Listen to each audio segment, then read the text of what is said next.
What's up guys, I'm in front of the concrete wall again, talking to you about more powerlifting technique related stuff. Specifically today, we're gonna talk more about the bench press setup. So the setup is pretty important, so today I'm just gonna go through with it in detail. So in this video, you get to learn about the different setups and what principle we use to make sure our setup is in the right and correct position. My name is Clinton from Technique Matters, and today we'll teach you all about the bench setup.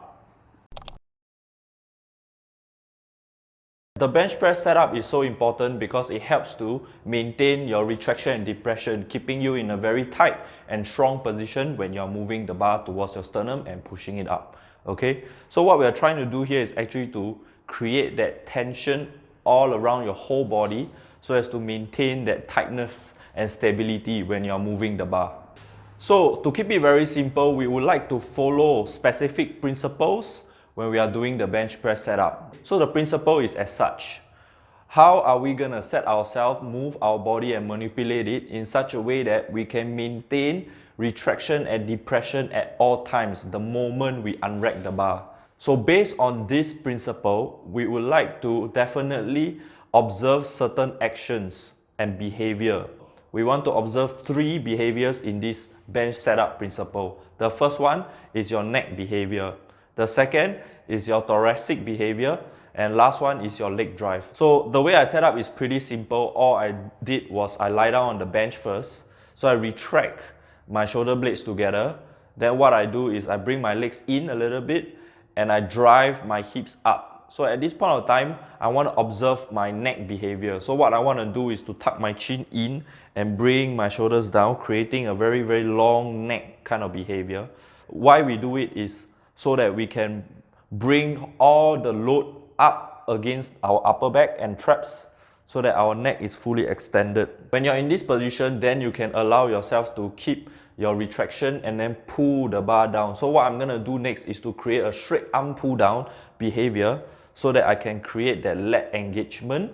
So once again, the principle states that we want to maintain retraction and depression. So the first step I did was to elongate my neck, retract my shoulder blades together. The next one is to create that depression. I did a straight arm pull down so that my lats are pretty much engaged. I also want to make sure that my shoulders are pronated and elbows are facing out. Okay, so at this position, when I feel that my lats are engaged, you want to maintain that engagement and slowly bring your hips down. Okay, so what do you observe next after the elongation of the neck is the extension.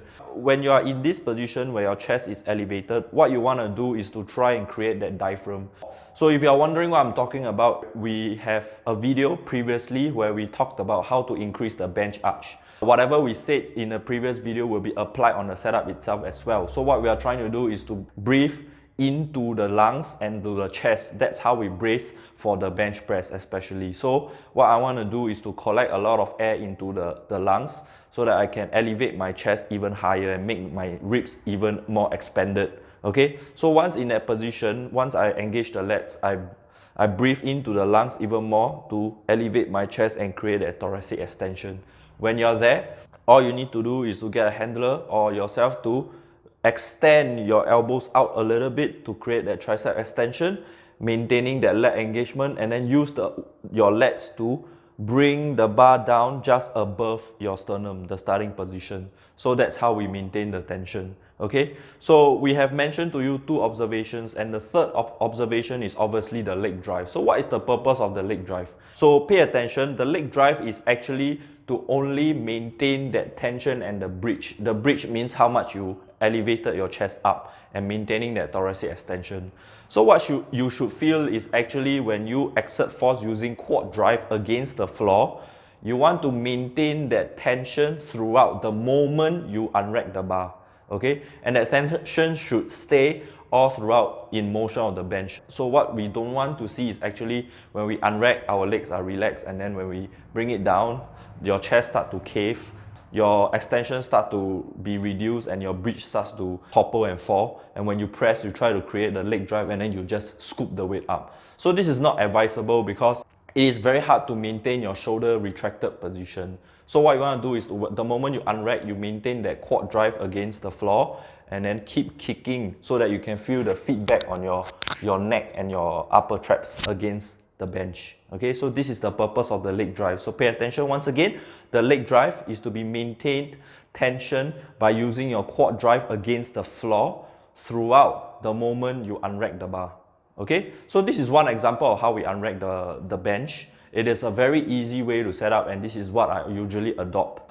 JJ is going to show you a couple of other examples as well. So the first one is when your feet is elevated up. Okay, so what happened is he will put his feet on the bench, and what he did is he tried to create a hip extension, and then after that he wants to drive his neck and the upper traps onto the bar to create that retraction. So once again, we observe that he's trying to create that long neck behavior. Okay, the next thing is he tried to create a thoracic extension by bringing his hips down first, and then after that try to breathe into the lungs so that he expanded his chest as much as possible. Okay, so right at this point he should be engaging his legs so that he can maintain that tension. Then he slowly bring two legs down onto the floor and create that quad drive so as to sustain that bridge. Okay, then after that he just want to extend his elbows once again, create that tricep extension, and then legs all the way until the bar is right on top of the sternum. Okay, so all in all, it's a very different variation of setting up, but it applies the same kind of principle, and all the observations are always the same. Okay, so one last thing is this is JJ's personal setup, where similar as me, he put his foot on the floor, the feet on the floor. Then what happens is he tried to extend his neck all the way and face his forehead onto the bench. His philosophy and belief is so as to he can try to extend his chest and his spine as much as possible. And then after that, he brings his head back into a tuck chin position to create that long neck behavior, and then retract his shoulder blades together, engage the legs, bring the hips, unrack the bar, maintain that leg engagement, then bring the hips down and create that quad drive. So once again, all the observations are met, which is long neck, thoracic extension, and leg drive.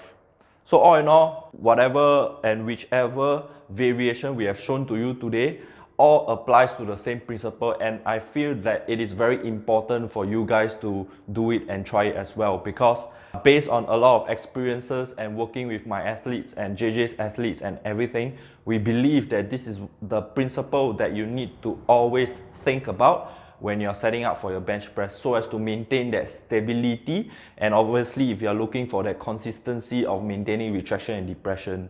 So one of the problems that you guys may face is whenever I press and I work the bench, my shoulders keep coming forward and going out of position. One of the ways to fix it is to secure and make sure that your bench setup is there and it's correct and it's stable. So based on the principles and the observations that we have mentioned it to you, it will help to make sure you can keep yourself in check in terms of getting that right, tight, retracted and depressed shoulder blades.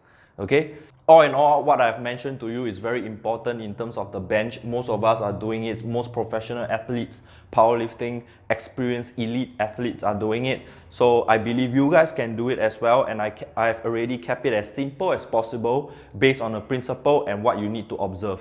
Okay, so once again, if you like our content and you feel that it's very useful, please feel free to like and share with those who need them. Okay, once again, I'm Clinton, and I'll see you next time. Goodbye.